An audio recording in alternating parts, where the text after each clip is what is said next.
আকাশ পর্যালোচনা ও বিশ্ব উষ্ণায়ন নিয়ে আলোচনা সভার আয়োজন করা হয় টাউন লাইব্রেরি হলে। পশ্চিমবঙ্গ বিজ্ঞান মঞ্চের উদ্যোগে ও ইসলামপুর বিজ্ঞান কেন্দ্রের ব্যবস্থাপনায় আজ বিশ্ব উষ্ণায়ন ও আকাশ পর্যালোচনা নিয়ে এক আলোচনা সভার আয়োজন করা হয়েছিল।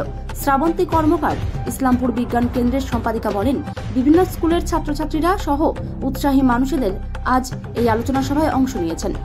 আকাশের তারাগুলি টেলিস্কোপের মাধ্যম দিয়ে দেখানো হবে। বর্তমানে প্ল্যানেটের প্যারেড চলছে, সেগুলিও দেখানো হবে সহ বিশ্ব উষ্ণায়ন নিয়ে আলোচনা করা হবে বলে তিনি জানান।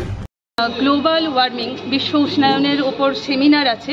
মূল বক্তা আমাদের রাজ্য সম্পাদক মণ্ডলীর সদস্য শ্রী মিলন গাইন মহাশয়, আর সঙ্গে আছে আকাশ পর্যবেক্ষণ শিবির, যেটা টেলিস্কোপের সাহায্যে দেখা যাবে।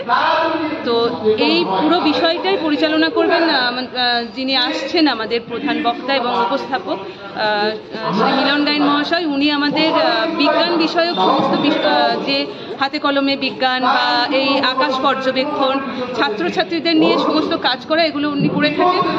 আর ওনার আসতে একটু দেরি হচ্ছে, কারণ আজকে আমাদের যে ডালখোলা বিজ্ঞান কেন্দ্র, ওখানে উনি হাতে কলমে বিজ্ঞান কর্মসূচি করেছেন ছাত্রছাত্রীদের নিয়েই। আজকে এখানে যে শ্রোতারা বা দর্শকরা আছে, তারা বেশিরভাগই ছাত্রছাত্রী। তাছাড়াও ইসলামপুরের এই বিশ্ব উষ্ণায়ন বা আকাশ পর্যবেক্ষণ শিবিরের ওপর আগ্রহী মানুষজনও আছে, বিভিন্ন বয়সী মানুষেরাও আছে।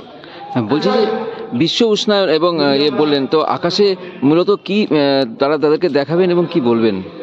আকাশে আশা করছি যে আমরা তারা দেখতে পারবো। মানে কুয়াশা, রোদ উঠেছিল, কুয়াশা হয়তো কেটে যাবে। তো এখন চলছে যে প্ল্যানেটারি প্যারেড, মানে একই সঙ্গে আকাশে আমরা পূর্ব থেকে পশ্চিমে যদি দেখি, তাহলে পূর্ব দিক থেকে দেখতে গেলে প্রথমে দেখতে পাবো মঙ্গল, তারপরে বৃহস্পতি, তারপর শনি, শুক্র, এই চারটে আমরা খালি চোখেই দেখতে পারবো।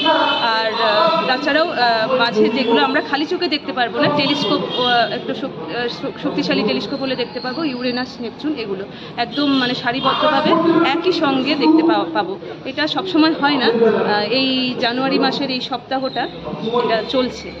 বলছি কি আজকে কি টেলিস্কোপ দিয়ে দেখানো হবে? হ্যাঁ, টেলিস্কোপ নিয়ে দেখানো হবে। আপনার নাম এবং কি? আমি শ্রাবন্তী কর্মকার, ইসলামপুর বিজ্ঞান কেন্দ্রের সম্পাদিকা।